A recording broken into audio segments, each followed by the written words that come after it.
As a child, did you ever feel at the mercy of others? Many feel that their parents, babysitters, or teachers dictated their future, good or bad.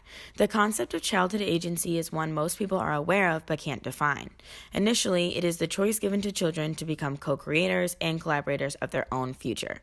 This concept has been highly debated throughout the childhood literature community. The classic tragedy of Romeo and Juliet is a great model of childhood agency, both being curved and defied. We will cover the background of the play and how it compares to today's world, the push and pull of childhood agency throughout the scenes of the play, and my personal critique. So let's jump right in. We're going to dive into the background on the time period and how this aligns or contrasts with today's culture.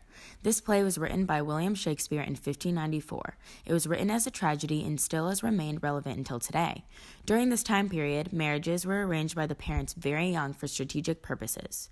Most of the time, young girls were paired with an older working man. In the original play, both Romeo and Juliet were intended to be around the age of 13. This sounds young, I know, but life expectancy was shorter, so stages of life were rushed. There was not much of a regard for actual love or feelings of both parties, although it was really up to their discretion. In today's American culture, it is the norm to marry later in life, and it is illegal to marry before the age of 18. Same-sex and interracial marriage are accepted and legal as well. Getting an idea about the mind behind the piece helps viewers delve deeper into the text. Here's a little map of what we are going over. To start off, I'll be walking you through the scenes of this famous piece in chronological order, displaying the back and forth toss-up of childhood agency, then concluding with a reflection. The first example of curbing childhood agency is the moment Romeo and Juliet found out each other's last names. Both of their families have created this boundary that was put in years ago. They are forbidden to be together for solely that reason. Long gone, relatives from past generations have somehow dictated the fate of two children. You can really tell how shocking this revelation is from the movie clip.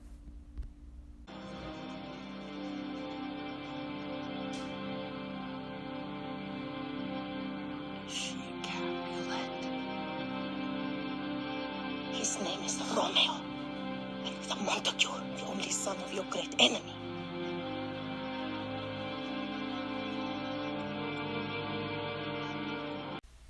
Next, Romeo and Juliet are defining the boundaries and having agency by sneaking around and falling in love.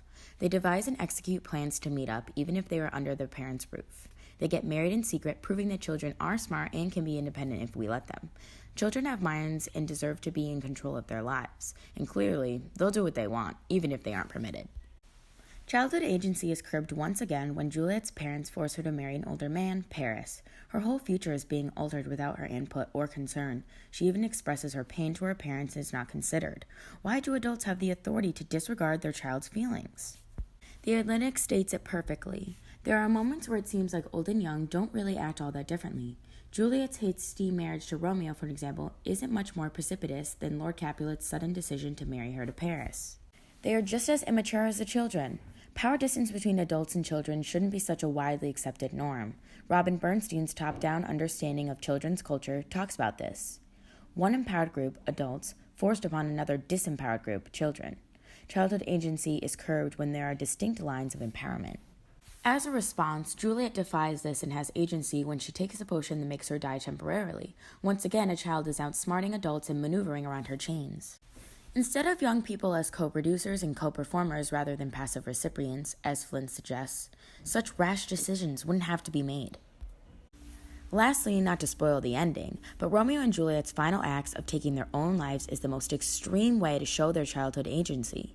Even though children scientifically don't have a developed brain yet, they still have the power to be in control. I understand the other side, and do not disregard the fact that a person's brain isn't developed until they are 25. University of Rochester states, adults think with the prefrontal cortex, the brain's rational part. This is the part of the brain that responds to situations with good judgment and awareness of long-term consequences. Teens process information with the amygdala. This is the emotional part. Yet they are smart enough to find their own solutions without the help of adults. Both of their families are changed forever because the adults simply didn't collaborate with their children about their love life. In addition, I think we can learn from children's difference in thinking.